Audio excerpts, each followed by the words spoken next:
Hey everybody, welcome to the channel. I'm Dane, your host of the Rock and Metal Guardian. Before I dive into today's discussion, I want to talk briefly about where I got the inspiration for today's topic. And so about 2 weeks ago, I helped a friend move. And about 7 or 8 days after helping my friend, I got a package in the mail as a thank you. And he knows I'm a big Rush fan. So it's the front's just simply got the Rush logo and font from the Exit Stage Left release. And then on the back, you have, scenes as if it was from a scene as if it was from a graphic novel, with Spock on the Enterprise saying "fascinating," then Kirk getting a glimpse on the view screen there of the Army or different Federation taking over the Solar Federation, right? And then Uhura saying something about assuming control, and that's hilarious, right? And only a Rush fan, specifically a 2112 fan, would get that joke. So, and it got me thinking, hey, let me do an episode about my top 25 favorite science fiction songs of all time, regardless of the genre of rock.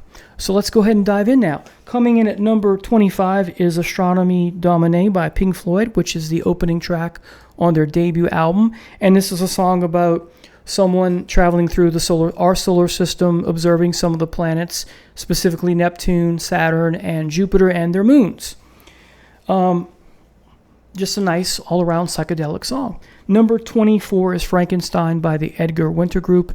And I have a history with the song because I remember hearing it at a young age, like 5 or 6 years old, so I'm in kindergarten or first grade. And I remember Mom and Dad bringing my sister and I to a Christmas Eve party with the relatives, and I remember this coming on the radio as we're pulling up, and my dad let me sit in the car and listen to it, and then he came in and got the keys and turned it off, and then I went back in, tug and kiss, all the relatives and that sort of thing, and then I was always look forward to this coming on the radio as a young man when I get into the car at Mom and Dad. So, and as an English teacher, I teach the novel Frankenstein in the third quarter almost every year, and once in a while I will play this for my students to get them a kind of a feel what the laboratory might feel like, maybe. So anyway, a fun song. It's quirky. It's got some nice instrumentation. I like it. So number 23 is Across the Universe by the Beatles. This originally came out on a compilation of various artists, release called No One's Gonna Change Our World, but most of us know it from the Let It Be album, as I do, the Let It Be album. And I think from what I understand is that I know about this. What I know about the song is because a friend of mine has the compilation, the various artist compilation, and I haven't heard it, but I remember him showing it to me one day on vinyl. I think it was vinyl, and he said that it sounds different. He was supposed to give me an MP3 version, but he never did. But I'm fine with the Let It Be version. But Across the Universe, we'll talk about that song for a minute.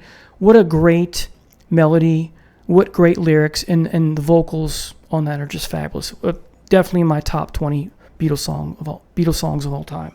Number 22 is Rocket Man by Elton John. Now this song works on two levels.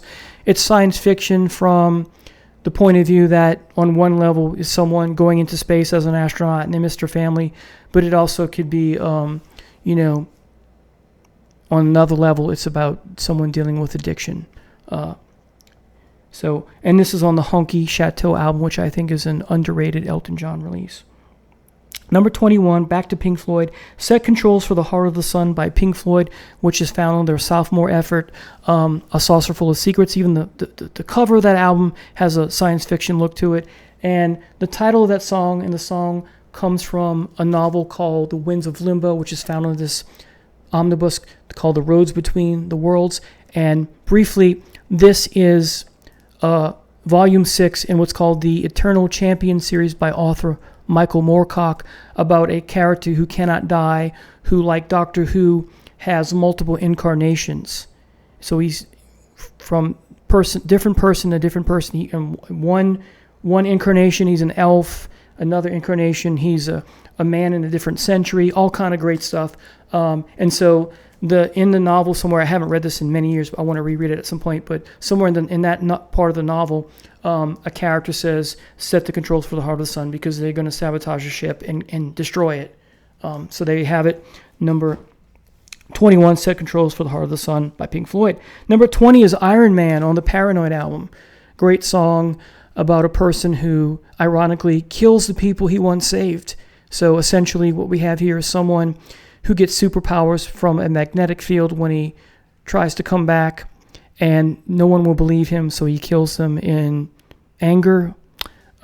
So great song. Number 19 is Watcher of the Skies by Genesis.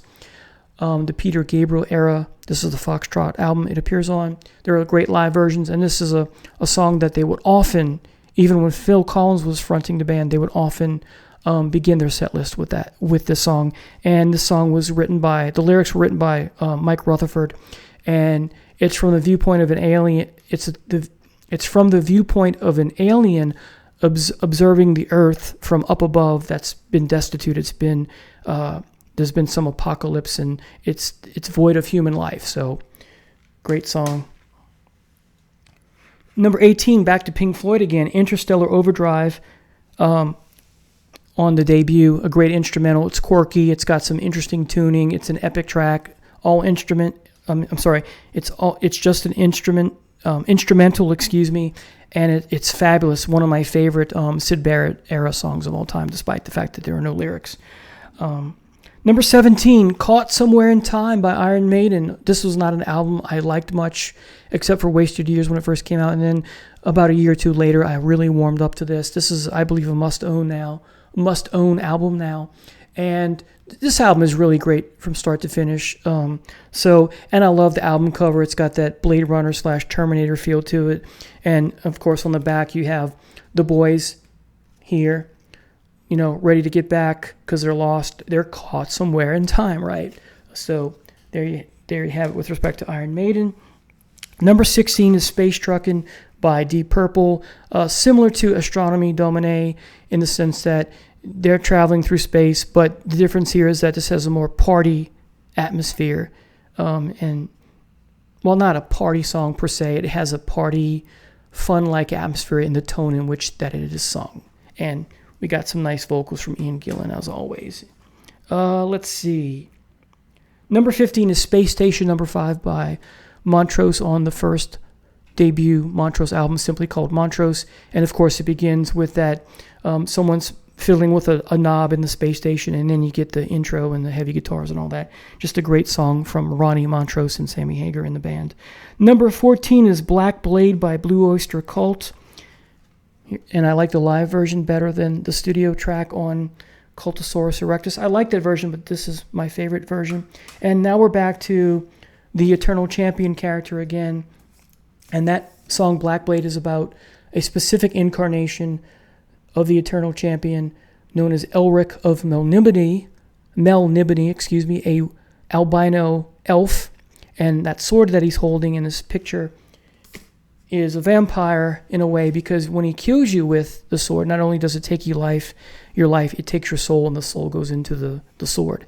So it's double damage, if you will. And if that book cover looks familiar to you, it should, because it's also the album cover of the first debut album by Cirith Ungol, and the artwork is from Michael Whelan.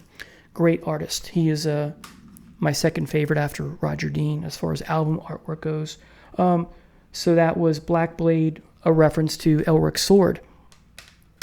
So that was 14. Number 13 is Hangar 18 by Megadeth, regarding the Roswell incident in Area 53. This is a pure thrash album. This is a great album, start to finish. My favorite Megadeth album, and Hangar 18 is definitely top 3 songs on this album. All right. Number 12, David Bowie, Space Oddity. Now, this song is similar to Rocket Man by Elton John in the sense that you have someone who's dealing with issues, and I'll leave it at that, but it can be interpreted in many ways. I miss the other cover. The alternate cover is more befitting of what the song's about, because on the earlier, I think it was the Rhino edition, you had a white backdrop, and Bowie's face was more up front, and that's all you saw, and then they had a digital font of his name and the title of the album, Space Oddity, and his hair was shorter and spikier and sticking up, and it was red and pink and orange, and he looked like the alien character that he was going to adopt later on in his career. So Space Oddity. And the song is fabulous. And of course, there's a sequel later on with Scary Monsters album. Computer God by Black Sabbath comes in at number 11. Very Frankenstein-esque in theme, warning us about what we'll get if we go too far and play God with technology and science. Great album, great underrated Black Sabbath album. Great album, great song. Back to David Bowie, number 10, Life on Mars. David Bowie on the Hunky Dory album, Life on Mars, ? Definitely in my top 10 favorite David Bowie songs of all time. Number 9, back to Blue Oyster Cult, Heavy Metal, Black and Silver, a song about a black hole in the constellation somewhere of Orion, and he mentions the event horizon. Once that event horizon grabs you from the black hole, you're done for, right? All right. Number 8, Into the Void, right? The first doom metal album of all time, Master of Reality, perhaps the first doom metal song of all time in Into the Void, right? Rocket engine fuel burning so fast and so forth. Great vocals. Number 7, Cygnus X1 Book 2, Hemispheres. And if you heard the previous album first, which is A Farewell to Kings, you long-awaited, right, sequel to that, you finally get the full story. And what's so great about the song, in addition to the wonderful music, it's epic, you get the theme of the balance between emotion and logic. And perhaps Geddy Lee's vocals are at the best. He's at his best in the last section called "The Sphere, a Kind of Dream." Just a fabulous song. All right, number 6 is Planet Caravan by Black Sabbath. And for the longest time, I always thought it was Bill Ward on vocals. And I've heard recently that, no, it's Ozzy. They just altered his voice with computer, technology or a vocoder or something along those lines. Either way, it doesn't matter. It's a great song. And it's this long, it's not a long song, but it feels like a long epic track, even though it's not. And so it gives you that mood of what's going on in the lyrics, and that is a caravan of people moving through space to find a new world. At least that's how I interpret it. And because of that, it reminds me of one of the Dune novels, which I'm looking at my Dune novels here on my bookshelf. Heretics of Dune opens up with the premise of what was called the scattering between the present book and the last book, which was God Emperor of Dune, and how there's a scattering of people throughout the galaxy, or the universe rather, and they're trying to find a new planet to live on. And that's just an oversimplification of that. And then, of course, it also, for me personally, it reminds me of the Marvel Comics character Beta Ray Bill, because when we were first introduced to that Thor character, there's definitely a caravan of starships moving through the universe trying to find a new homeworld. And that's where Thor and us meet Beta Ray Bill for the first time, before he's transfigured into a Thor-like character. And of course, think Battlestar Galactica, that's what that's about as well. So it reminds me of all three of these science fiction pieces. And the song itself is just beautiful. It's aesthetically pleasing. It's just a great, slow but compelling psychedelic song. And I love the way the lyrics are presented, regardless of who's singing, as I said. Number 5 is Cygnus X1, Book 1, The Voyage on A Farewell to Kings. Great bass drums and guitar. Great jazzy style drumming from Pert. Geddy Lee wailing, perhaps at his best. And Alex Lifeson, just amazing. And the story is great too, right? Part 1. Number 4. In a previous video, I mentioned how I had lost this album because it was damaged. And I finally got it in the mail a couple days ago, so I'm super excited. Yay. So Blue Oyster Cult, Secret Treaty is my favorite Blue Oyster Cult album of all time, perhaps the best album from start to finish, ending with Astronomy. So Astronomy comes in at number 4. A song that is science fiction because it's about, the birth of a star, at least the way I interpret it. But of course, we also know it to be Blue Oyster Cult doing their addition to the H.P. Lovecraft Cthulhu mythos, the protagonist in the song, Desdenova, makes his way, as well as the song, into the Imaginos album, which is about a larger story of the Cthulhu mythos, if you will, that Sandy Pearlman and Michael Moorcock also co-wrote, I believe. So, no, I take that back. Just Sandy Pearlman. This is not about the Eternal Champion. This is just Cthulhu stuff. Sorry, not Eternal Champion. I'm mixing my wires here. So, again, a great song. Hence, number 4. Number 3, Red Barchetta from the band Rush on the Moving Pictures album. This is science fiction because in the future, cars are prohibited, and yet there are people going out and taking the chance anyway because they want to have a good time and they want the thrill of the chase, the thrill of getting caught, possibly the thrill of enjoying a great car ride, speeding down the highway with the top down and the wind through your hair and all the stuff that you get in lyrics, and loosely based on a novella, I think, written by Philip K. Dick, if I'm not mistaken. Number 2 is Veteran of the Psychic Wars by Blue Oyster Cult. Now we're back again to the Eternal Champion character. It's unclear which one. It may be about all of them, because essentially what the lyrics deal with is the post-traumatic stress disorder, or now known as post-traumatic stress syndrome. And think about it. You have a character who cannot die, and his whole life or her life, they have to constantly fight battles against chaos or against order or against neutrality, depending on what side they're on in their various incarnations. And this is something, so it's a kind of hell. This is something they can never escape from.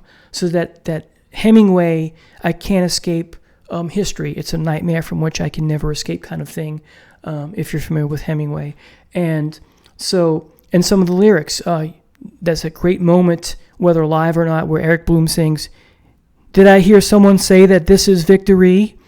And of course, ironic, there's no victory, in a sense. And just the lyrics are phenomenal. One of the, in my estimation, perhaps one of the greatest lyrics written of all time. And again, you have Blue Oyster Cult, Sandy Pearlman, and Michael Moorcock on this one, writing the lyrics. And finally, 2112 by Rush is my favorite science fiction rock song of all time. Rock opera, if you will. Side 1, rock opera. A song about nonconformity. A song about following your dream regardless of the consequences. And, of course, finding a guitar and presenting it, introducing or reintroducing art back in society. The guitar symbolizing and reflecting how important art is in our lives to make us happy. So there you have it, everybody. These are my top 25 favorite science fiction rock and roll songs, regardless of genre, of all time. Please tell me what you think in the comments below of these songs.